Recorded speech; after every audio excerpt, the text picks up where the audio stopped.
जो देखते हैं कंपाउंड इंटरेस्ट में क्या होता है। जब हम कंपाउंड इंटरेस्ट की बात करें तो इसका मतलब ये होता है कि सामने वाले से जब हम कोई पैसा ले रहे हैं या किसी को दे रहे हैं तो उससे ये कह रहे हैं बेटा सुन ले, अगर पहले साल तूने इंटरेस्ट दे दिया तब तो ठीक है, अगर नहीं देगा तो इंटरेस्ट पे इंटरेस्ट चार्ज किया जाएगा, उसी इंटरेस्ट को हम कंपाउंड इंटरेस्ट कहते हैं। लेट्स टेक एग्जांपल, एक एग्जांपल से समझते हैं बहुत अच्छे से कि सर मान लो कि पहले साल आपने पहले साल क्या किया, पहले साल 1000 रुपीज मुझे उधार दिया और आपने उस पर 10% ब्याज लगाया तो 100 रुपीज हो गया, 1100 हो गया। यानी अगले साल मुझे 1100 मिलने चाहिए थे लेकिन उसने 1100 नहीं दिए। तो सुन ले भाई, सेकेंड ईयर में जब मैं अमाउंट बताऊंगा सेकेंड ईयर में मुझे कितना मिलना चाहिए, अगर तू 2 साल बाद पैसे देगा तो 1 साल का तो 1000 रुपये तुझे देना ही पड़ेगा जो तूने लिया था, प्लस में इस 1000 पे जो इंटरेस्ट बनेगा 10% 100 रुपये वो भी देना पड़ेगा, और जो इंटरेस्ट पहले साल 100 रुपये बना था उस पर भी तुझे इंटरेस्ट देना पड़ेगा 100 का 10% 10 रुपये, यानी टोटल मिला के तेरे को 1110 रुपये देने पड़ेंगे। यही कहलाता है कंपाउंड इंटरेस्ट। तो ये सब करने के लिए इतना लंबा चौड़ा तरीका अच्छा नहीं था, इसलिए इसका एक फॉर्मूला बनाया गया। इसके लिए एक फॉर्मूला बनाया गया वो बाद में देखेंगे, पहले समझते हैं कि कंपाउंड इंटरेस्ट पर रेट ऑफ इंटरेस्ट जो होता है वो पूरे साल का होता है, 1 साल का होता है। तो कई लोग कहते हैं भैया हमें ऐसा इंटरेस्ट साल में एक बार ही देना, ठीक है। रेट ऑफ इंटरेस्ट क्योंकि साल का होता है, पूरे साल का, इसलिए 1 साल में एक बार देना। कुछ लोग कहते हैं नहीं साल में हमें 2 बार चाहिए, तो उसे हम लोग कहते हैं हाफ ईयरली। जो कहते हैं नहीं साल में हमें 4 बार इंटरेस्ट चाहिए तो उसे क्वार्टरली कहते हैं, और जो कहता है हर महीने मुझे इंटरेस्ट चाहिए यानी 12 बार साल में तो उसे मंथली बोलते हैं। आगे हम चलते हैं, अगर ईयरली है तो ईयरली का एक सिंपल सा फॉर्मूला बनाया गया, P1 + R⁴n। P stands principal, R stands rate और N का मतलब नंबर ऑफ पेमेंट्स होता है या नंबर ऑफ ईयर्स होता है। हाफ ईयरली है तो आपके दिमाग में आएगा सर हाफ ईयरली का मतलब है 2 बार ब्याज मिलना, 2 बार साल में 2 बार, तो साल में 2 बार तो इंटरेस्ट तो 1 साल का होता है, तो 2 बार के लिए आप क्या करोगे, 2 से डिवाइड कर दोगे। सपोज आपके पास 12% मिल रहा है आपको, मान लो 12% पूरे साल का है, तो अब मैं कहता हूं मुझे 6 महीने में इंटरेस्ट चाहिए तो कितना मिलना चाहिए, तो भैया 6 महीने में फिर इसका आधा मिलेगा 6%, तो इसके लिए क्या करेंगे, इसको 2 से डिवाइड कर देंगे।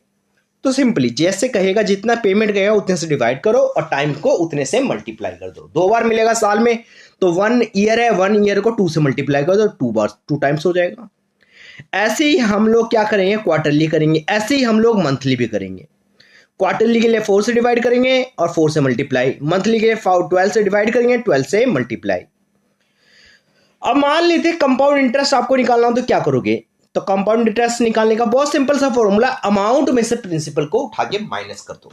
जितना पैसा मिलने वाला है वो फॉर्मूले से आप अमाउंट निकालोगे ना, उसमें से प्रिंसिपल को माइनस कर देना, सिंपली।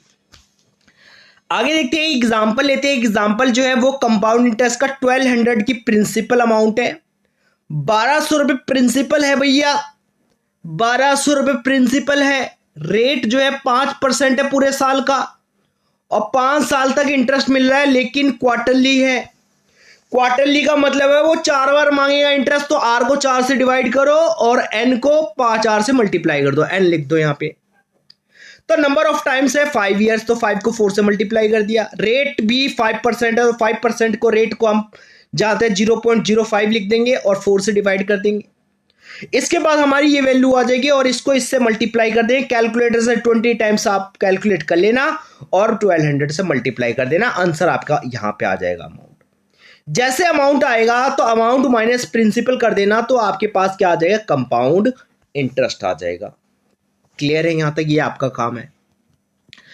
अगला देखते हैं क्वेश्चन नंबर 1 देखते हैं। क्वेश्चन नंबर 1 क्या कह रहा है, क्वेश्चन नंबर 1 कह रहा है हरी ने डिपॉजिट किया 5000 इन हिज बैंक।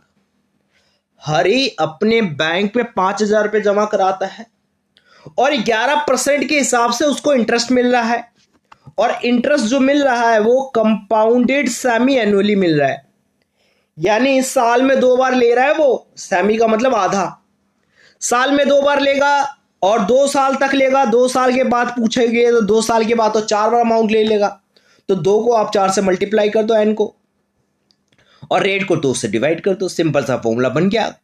अब 5000 प्रिंसिपल है, तो ये आप इसको मल्टीप्लाई कर दोगे तो ये आपके पास ये वैल्यू आ जाएगी। कैलकुलेटर से कर लेना, बहुत सिंपल है।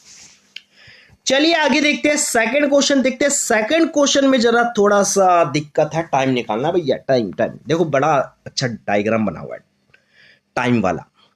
अच्छा यार, ये सब्सक्राइब कर दिया करो यार, थोड़ा शर्म खाओ, लाइक कर दिया करो। बेशरम हो तो कमेंट मत करना, और बेशरम हो तो लाइक भी मत करना, और बेशरम हो तो सब्सक्राइब भी मत करना, ठीक है। वीडियो देख के साइड से निकल जाना। बहुत बड़े बेशरम हो तो, ऐसे जो श्रम बीत के खा गए। बताओ, वीडियो देखते हो, लाइक नहीं करते हो, कमेंट नहीं करते हो, ना सब्सक्राइब करते हो, इतने स्वार्थी लोग हो तुम लोग। चलिए देखते हैं, इतनी मेहनत कर रहा हूँ फिर भी कुछ नहीं। पीडीएफ मुंह उठा के पीडीएफ मांगते हो टेलीग्राम में। मन तो करता है यार टेलीग्राम से निकल के गुस्सा मारूं। मतलब ऐसे ऐसे लोग टेलीग्राम में पीडीएफ मांग रहे होते हैं, जो ना तो सब्सक्राइब करते, ना तो लाइक करते, ना कहीं कमेंट करते हैं, बस मांगते हैं पीडीएफ सर, पीडीएफ सर। देता हूं पीडीएफ तुम्हें। अब की बार तुम लोग ना, जब ना कमेंट करोगे, सब्सक्राइब करोगे और कमेंट करके उसका स्क्रीनशॉट भेजना, ठीक है। चेक करूंगा मैं, तभी भेजूंगा पीडीएफ, उसी को पर्सनली पीडीएफ भेजूंगा। चलिए आगे देखते हैं। इसका पीडीएफ चाहिए ना ऐसा बहुत अच्छा डिजाइन वाला, तो कर देना बेटा, कमेंट कर देना, कमेंट कर देना। अच्छा है तो अच्छा, बुरा है तो बुरा। समझ में आया तो समझ में लिख देना, नहीं समझ आया तो कोई बात नहीं। क्वेश्चन कह रहा है, how long will take 700 to amount 122270। कितने टाइम बाद 700 रुपये 2270 में बदल जाएंगे। 8% रेट ऑफ इंटरेस्ट है और कंपाउंड सेमी एनुअली है। तो भैया सेमी एनुअली साल में 2 बार मांग रहा है, तो रेट का आधा कर दो। रेट का आप आधा कर दोगे, ठीक है। तो रेट को आधा कर दिया, टाइम को 2 से मल्टीप्लाई कर दिया। टाइम तो पता ही नहीं है सर, कोई बात नहीं। ये अमाउंट की वैल्यू दी हुई है, प्रिंसिपल दिया हुआ है, इनको डिवाइड कर दो, ये आपके सामने वैल्यू आ जाएगी। अब इसको लॉग के तरीके से किया जाता है, लॉग टेबल होगा, लॉग टेबल में आप वैल्यू देख लेना। यहाँ पे ये इसके डिवाइड में चला जाएगा, लॉग 3.24 देख लेना वैल्यू क्या है, ठीक है। और लॉग 1.04 देख लेना वैल्यू क्या है। और नहीं ऐसे देखना आता तो आप 1.04 को प्रेस करते जाना, पता है, स्क्वायर करके प्रेस करते जाना। जितना स्क्वायर आएगा ना उतना देख लेना, आपका कहीं ना कहीं 15 टाइम्स पे आके ये वैल्यू इस वैल्यू के बराबर आ जाएगी।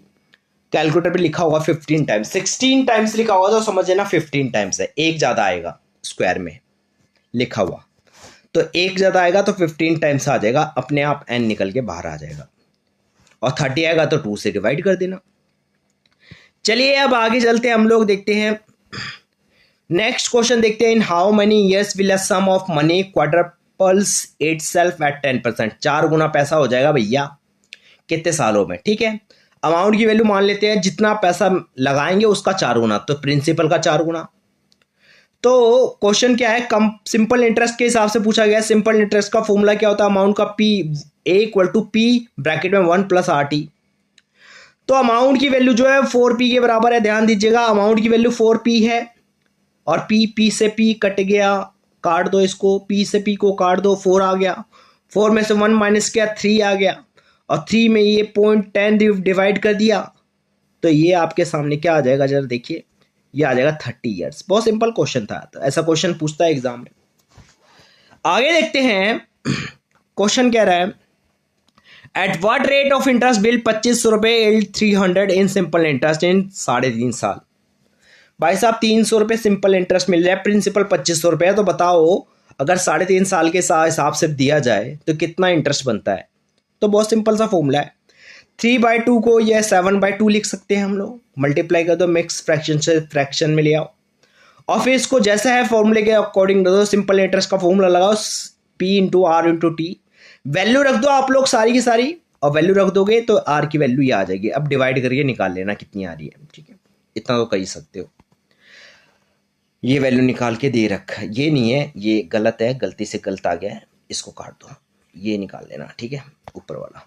आगे देखते हैं, a certain sum of money amounts to 2420 रुपये at the end of second year is and to 2500 at the end of third year, ठीक है। Find the rate of interest. यहाँ पे क्वेश्चन में दो सर्टेन सम ऑफ मनी जो amount दी हुई है, दो दी हुई है। एक तो 2420 रुपये मिलता है सेकेंड ईयर के एंड में, और थर्ड ईयर के एंड में 2500 रुपये मिलता है, ठीक है। तो ये हमारे पास अमाउंट दिया हुआ है और क्वेश्चन में पूछा गया रेट ऑफ इंटरेस्ट निकालिए, ठीक है। अमाउंट दिया हुआ है, टाइम दिया हुआ है, 2420 था तो टाइम 2 ईयर्स था, और 2500 था तो 3 ईयर्स था। तो दोनों का टाइम दिया हुआ है, दोनों के टाइम के हिसाब से दिया हुआ है अमाउंट, ठीक है। हम पहले वाले का फॉर्मूला लगाते हैं, 2420 P1 प्लस आर की पावर स्क्वायर, ये 2500, ये दोनों इक्वेशन बन गई, दोनों इक्वेशन को लिख लिया मैंने। अब दोनों को क्या करो, जो बड़ी वाली अमाउंट है उसको छोटी वाली से डिवाइड कर दो। तो मैंने डिवाइड कर दिया, तो ये इससे डिवाइड किया तो P से P कट गया, और इस पूरे से ये 3 कट जाएगा, तो एक बच जाएगा बेचारा अकेला। तो एक बचा तो P काट दिया गया, P हट गया बेटा, P कट जाएगा, P से P कट गया। 1 प्लस आर बचा हुआ, तो 1 माइनस कर देंगे, आर की वैल्यू 0.33 आ जाएगी, और इसको मल्टीप्लाई कर देंगे तो 3.3 आ जाएगा।